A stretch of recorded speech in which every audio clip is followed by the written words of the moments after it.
Hi everybody, it's Miss Amy and back by popular demand, Abigail! I don't know if it's a popular demand, but it just seems when I look at my channel that you guys like it a lot more when Abigail is here with me. So I thought it's time to bring Abigail in for another visit to read in Roald Dahl's James and the Giant Peach. Now remember, boys and girls, Miss Amy and Abigail do not own the rights to this book.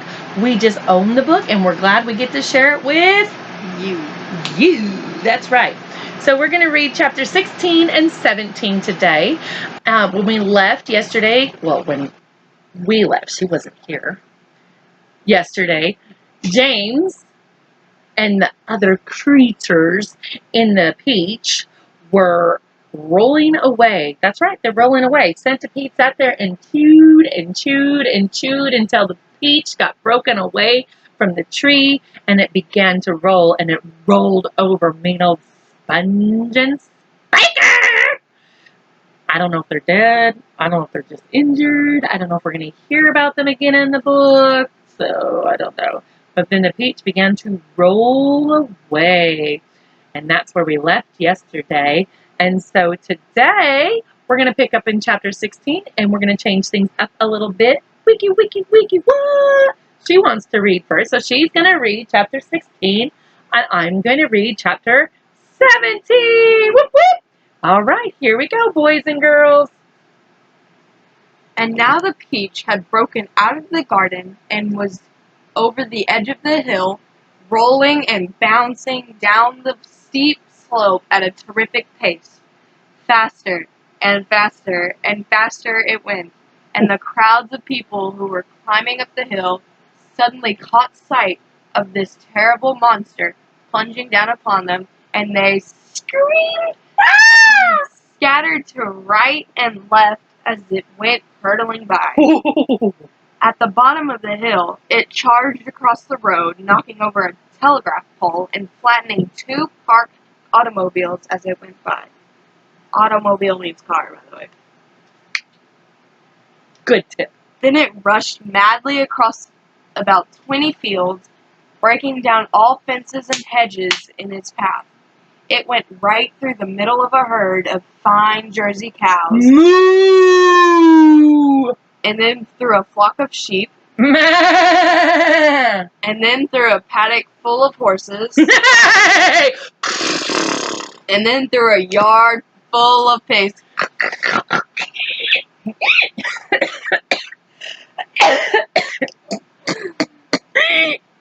And soon the whole countryside was a seething mass of panic-stricken animals,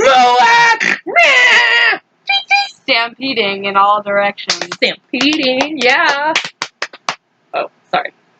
My bad. The peach was still going at a tremendous speed with no sign of slowing down, and about a mile farther on it came to a village. Down the main street of the village it rolled, with people leaping frantically out of its path right and left, and at the end of the street it went crashing right through this wall of an enormous building, and out the other side, leaving two gaping round holes in the brickwork. Oh, no.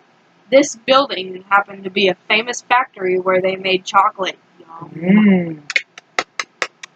And almost at once a great river of warm, melted chocolate came pouring out of the holes.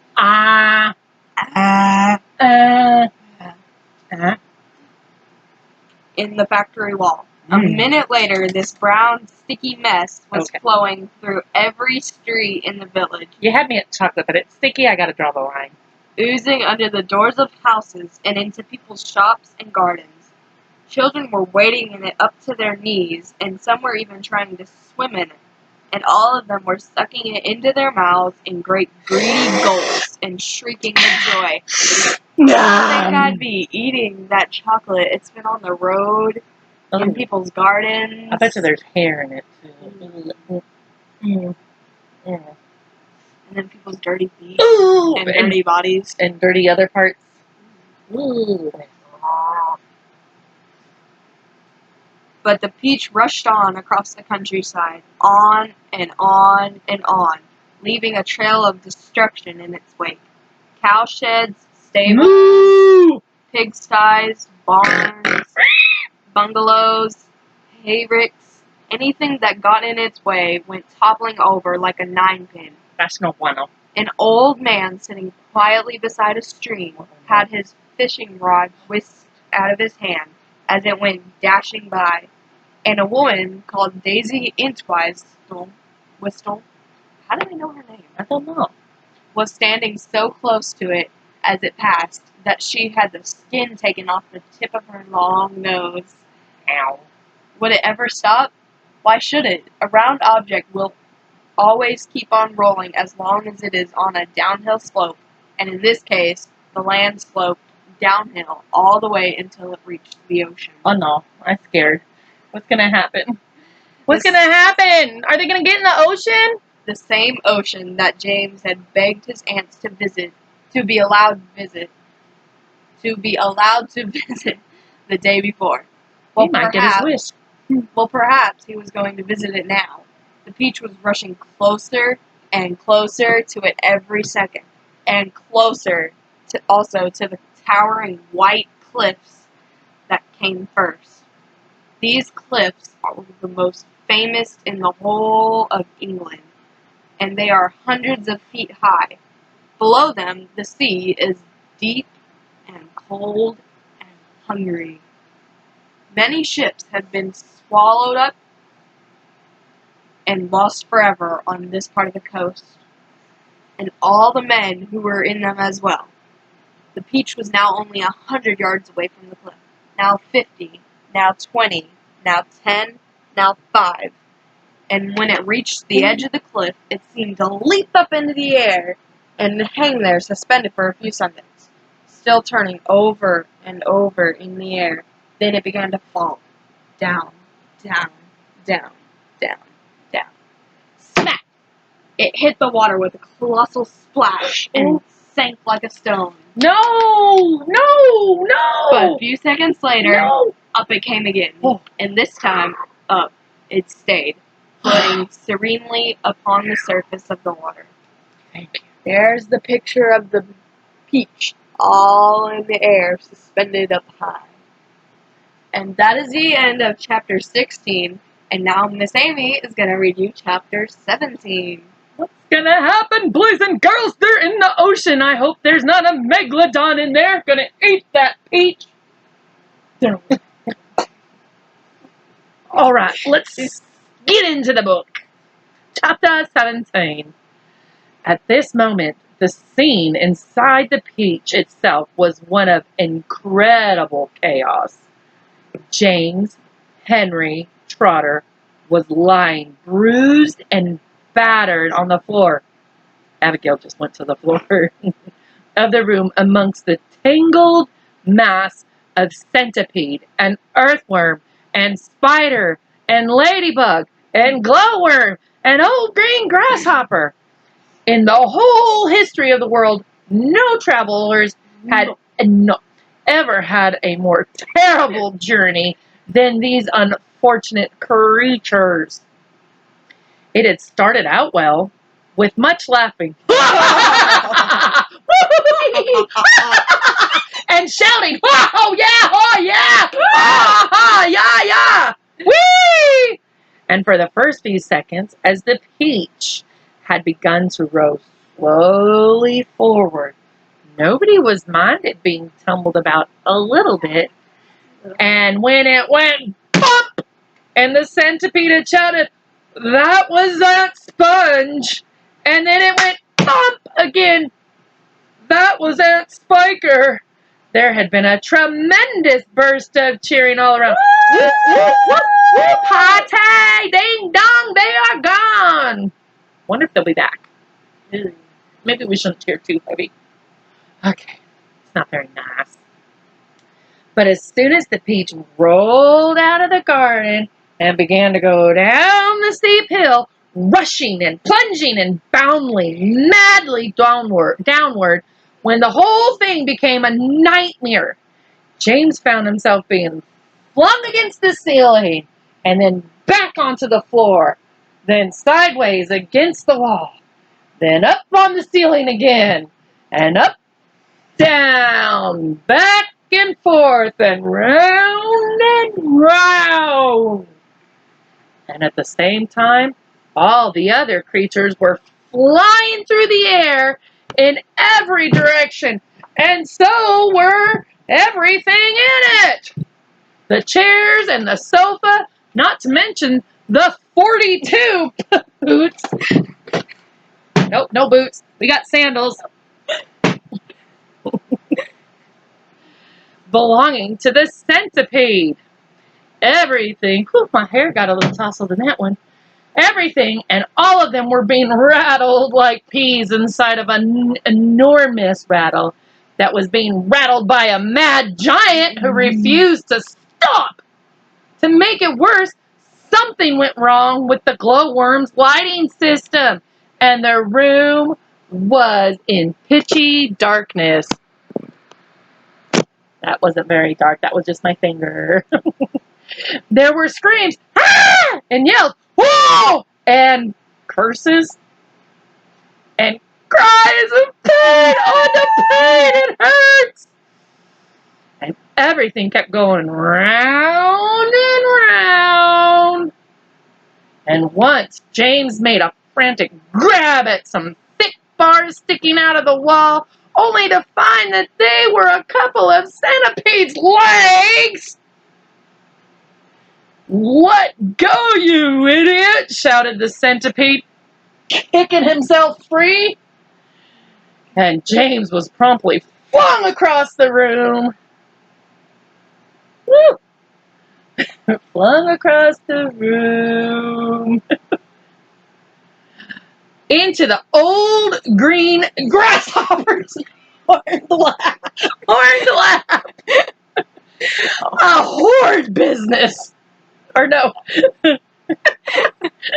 Sorry, grasshopper's horn lap.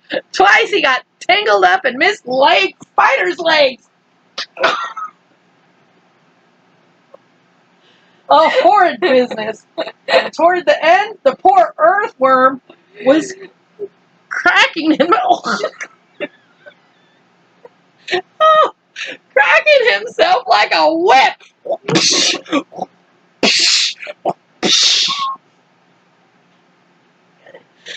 Every time he flew through the air from one side of the room to the other, coiled himself around James's body. I think that's what she was trying to do a minute ago. In panic and refused to unwind. Oh, it was frantic and a terrible trip, but was all over now, and the room was suddenly very still and quiet.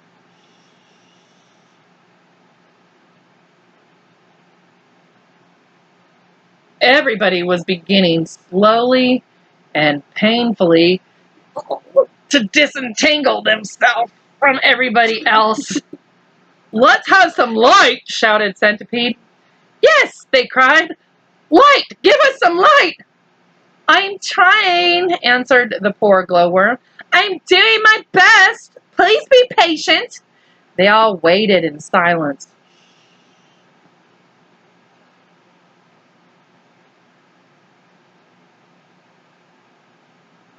Then a faint greenish light began to glimmer out of the glowworm's tail. I guess that's what the green was earlier in the last chapter I read. But it comes from their tail. What It's else not like they're pooping on them. But what if they poop green poop while they're lit up? It'd go in the ball. I mean, where is their bottom? Probably underneath their abdomen. Maybe. I guess it would be hard. Anyways. And Squirrel. this squirrel. And this gradually became stronger and stronger and stronger until it was anyway enough to see by. Some great journey, the centipede said, limping across the room. I shall never be the same again, murmured the earthworm. There's a picture of them all in the pea. No worm up there. as They light, look so tired and beaten up. Oh, our poor friends. and all the boots on the ground. Oh my God, there are lots of boots. Nor I, the ladybug said. It's taken years off my life. Abigail does a better grasshopper than me. I'm going to let her do this part. But my dear friends. That's not how she did it. But my dear friends, cried the old green grasshopper, trying to be cheerful, we are there. Where? They asked. Where? Where is there? I don't know, the old green grasshopper said, but I'll bet it's somewhere good. We're probably at the bottom of a... Oh, sorry, I should have looked ahead. We are probably at the bottom of a coal mine, the earthworm said gloomily. We certainly went down and down and down very suddenly at the last moment. I feel it in my stomach. I still feel it. Perhaps we are in the middle of the beautiful country full of songs and music, the old green grasshopper said. Or near the seashore, said James eagerly, with lots of other children down on the sand for me to play with. Pardon me, murmured the ladybug, turning a trifle pale, but I'm wrong. But am I wrong in thinking that we seem to be bobbing up and down? Bobbing up and down, they cried. What on earth do you mean? You're still giddy from the journey, the old green grasshopper told her. You'll get over it in a minute. Is everybody ready to go upstairs now and take a look around? Yes, yes, they chorused. Chorused? Chorused? Come on, let's go. I refuse to show myself out of doors in my bare feet, the centipede said. I have to get my boots on again first. For heaven's sake, let's not go through all that nonsense again, the earthworm said. Let's all lend the centipede a hand and get it over with, the ladybug said. Come on.